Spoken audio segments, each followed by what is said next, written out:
If you have decided that you want to be raising baby chicks, congratulations! And welcome to this video. There is tons of information out there. Why would you be watching my video?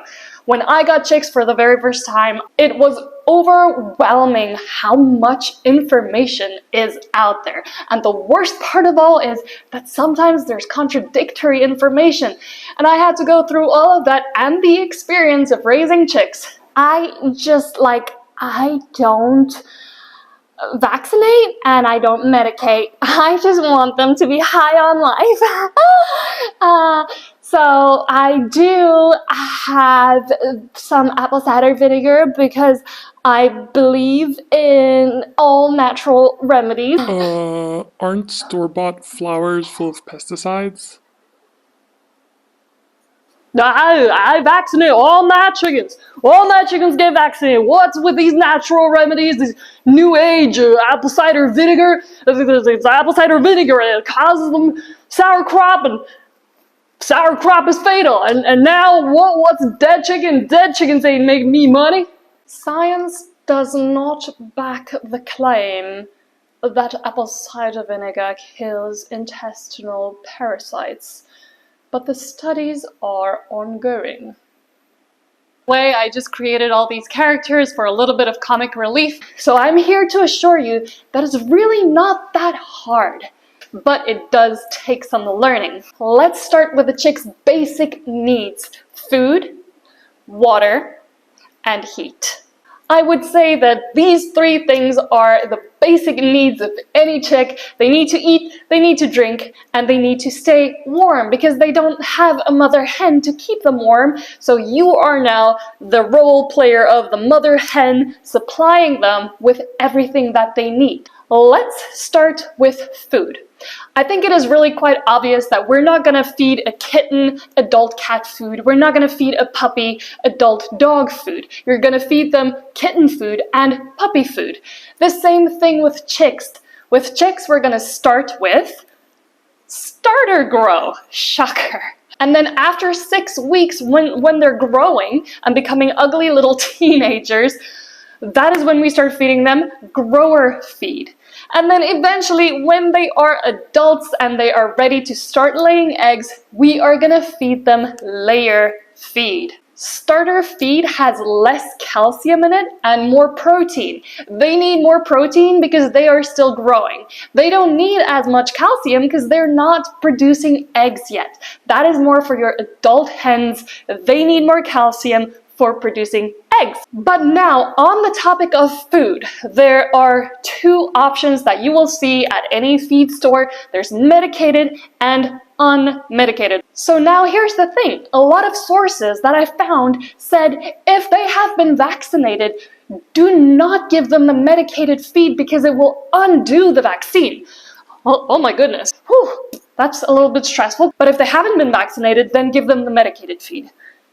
But what is the medication for? Now, none of these sources specified what type of vaccination. All of them just said, if they have been vaccinated. Now, that really didn't tell me anything because I was under the impression that there's a general vaccine that all the chicks get and they are good. They don't need the medicated feed. I was wrong because, in fact, there are tons of different vaccinations out there, but the specific vaccination that we are talking about in this case would be the one for coccidiosis. Coccidiosis is one of the most commonly found diseases in chicks, and it is something to look out for, but you will have to check out part 2 for more information on diseases to look out for, and more. The vaccination does not make them immortal.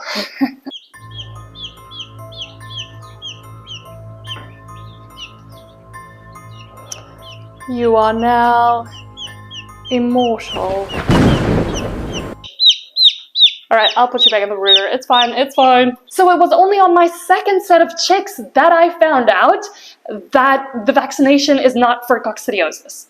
But all these sources, like I said, were so just generally speaking about if they have been vaccinated. Now, the hatchery that I got my chicks from have been vaccinated, but they got the Marek's vaccination, if that's what it's called.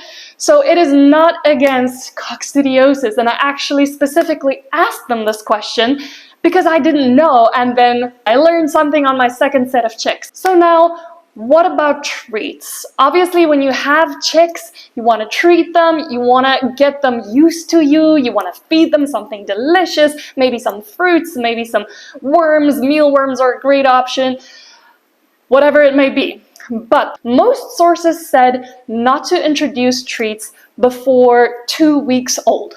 So just hold off on the treats, just give them their starter feed that they can get going on, and they're good. As long as they have food, they're good. And then obviously you want to do it in small quantities, the same as with your dogs or with people. We're not gonna overdo it on the treats. I have also heard another source say that she doesn't vaccinate her chicks for coccidiosis, or well, against coccidiosis, and she also doesn't give them medicated feed. She just keeps a close eye on them and makes sure that they're all good, and when she sees signs of coccidiosis, then she would come in with her medication and administer that to the entire little flock. The long and the short of it is that they need starter feed. Just start them on that and worry about the rest later, if there is anything to worry about, because probably there's nothing to worry about. So, our next basic need is water. Now, water sounds very simple, right? And it should be. But once again, there's a couple of things to think about. So, if you are thinking about a waterer, it has to be something that is very, very shallow, because baby chicks can fall into the water and they can drown. And then there are other sources that say, okay, if you do get a little bit of a deeper waterer, make sure you put little pebbles in there so that if they fall in, they can get out. How about just picking up a waterer that is perfect for them, that is not too deep, that they can hop in and out of if they wanted to, because I have very hoppy chicks at the moment. They just hop onto everything and into everything, like onto the brooder, into the water. So they are good with a shallow little thing. Once again, it's not just water, right? There's tons of information out there about water. So, number one is to add apple cider vinegar to their water. A lot of people say that it prevents diseases, that it can help against coccidiosis, and that it is good for internal parasites, killing internal parasites. But at the same time, I found sources saying that there is no science to back this. And then on the other hand, I found a blog that said apple cider vinegar causes sour crop. So sour crop is when the food is not digesting, it's not moving through from the crop into their digestive system. And then it ferments in the crop, and that can be fatal. So then other sources say do it once in a while. Add some apple cider vinegar, but it has to be a moderate amount. So maybe if you wanted to add a little bit of apple cider vinegar once in a while, that could be an idea. Another idea, if you really wanted to, you could also have 2 waterers, one with just regular water and then one with apple cider vinegar. Totally up to you if you even want to do it and how you want to do it. It is like raising kids. Nobody can tell you this is the way and this is the only way. Another thing that a lot of sources said is make sure you pick up electrolytes for your baby chicks. Now, the thing with electrolytes is that it isn't absolutely necessary. A lot of other sources said don't even worry about electrolytes. It's a very specific time to give it to them when temperatures are really high and they are suffering from heat stress. That's when you want to give them electrolytes, not just randomly, not just because you can. So if you do give them electrolytes in their water, make sure that they have a regular water too. I think that would just be a good standard across the board. If you put something into their water, make sure they have another water container with just regular water and nothing in it. All right, the last thing we are going to talk about is heat. So you want to get them some source of heat.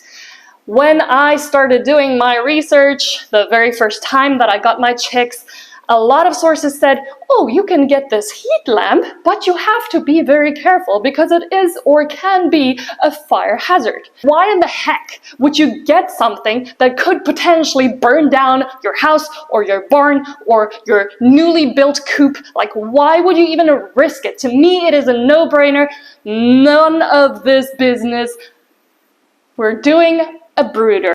I got 2 different brooders way back in the day because I had to separate one chick out when she wasn't doing too well. This is the very first one that I got on Amazon, and it is a lot smaller than my other one, but it is still perfect. The first time around, I only got 6 chicks, so this was great for them.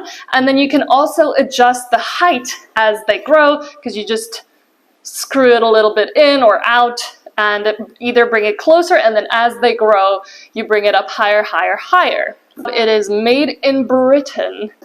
So there it shows as well how you can adjust the height.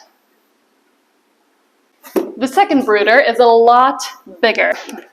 So this is the second brooder, and what I love about it is that it is also a heater. So if you have winter, a lot of intense winter conditions where you live, this is a great option because you can set it up right, use different legs to put it in, and then you can have a heater in your coop.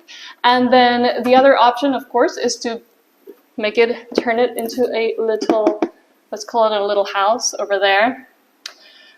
Now I have 13 chicks, they all fit in there. So this one is from Tractor Supply. The biggest difference is this one's bigger, that one is smaller.